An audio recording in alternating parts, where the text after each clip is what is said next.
The Federal Trade Commission just announced that Walmart has agreed to a $100 million judgment. This is to settle allegations that the company caused delivery drivers to lose tens of millions of dollars worth of earnings. FTC Chair Andrew Ferguson joins me now. So they've agreed to pay $100 million. Tell me exactly what they did. Yeah, well, thanks for having me. This is a huge win for American workers.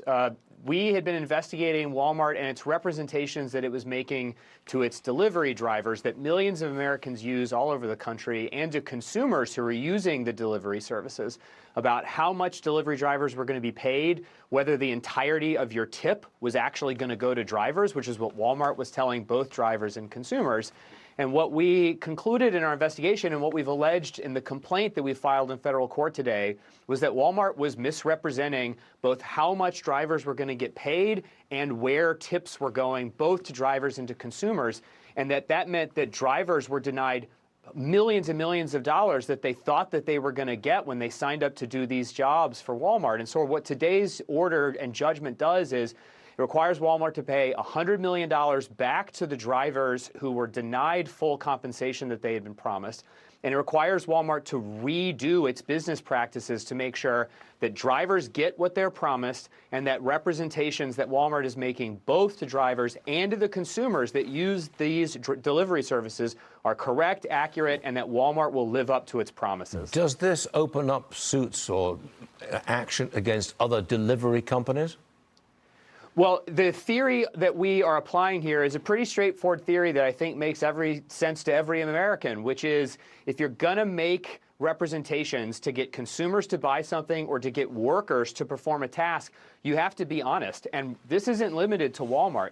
Any of the sort of gig delivery services that try to induce people to do deliveries by making promises about compensation have to be honest about those promises, and we're going to hold everyone to account, not just Walmart. Fair enough.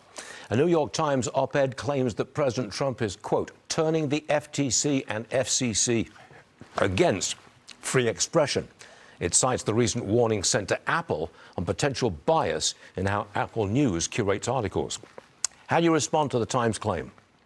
Well, I don't really care what the New York Times thinks about anything at this point. They're basically a puzzles and recipe company and not a news service. But insofar as we're going to talk about these types of things, we are not the speech police. Period, full stop. If Apple wants to be biased in how it decides to deliver news services, it has a constitutional right to do that. What the FTC Act forbids, and what the Supreme Court has said repeatedly doesn't violate the First Amendment, is that it has to be honest about what it's telling consumers it's doing when you sign up for Apple News. And all we wanted to make sure, in light of the reporting that had become known to us and complaints that had been filed with us, was that Apple, you're free to deliver news services how you want, but you have to be honest about how you're doing it, and you can't undermine reasonable consumer expectations. But that's the only requirement here. They have a right to curate news sources how they want. They just have to be honest with consumers about what they're doing when they have consumers sign up for their app. Quickly, you sent a letter to Apple to review their policies, that they should review their policies. Can you update me on that? We can't comment on any ongoing investigations, but this is a really common practice that the FTC has done for many years.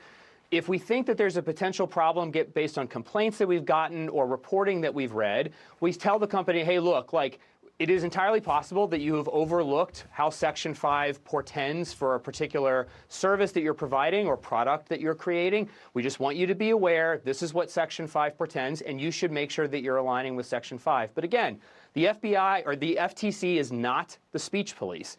Our job is just to make sure that if businesses are making representations to consumers, that they're being honest about those representations. Got it. Andrew Ferguson, thank you very much for being with us today, sir. We appreciate it. Thank you for having me. Yes, sir.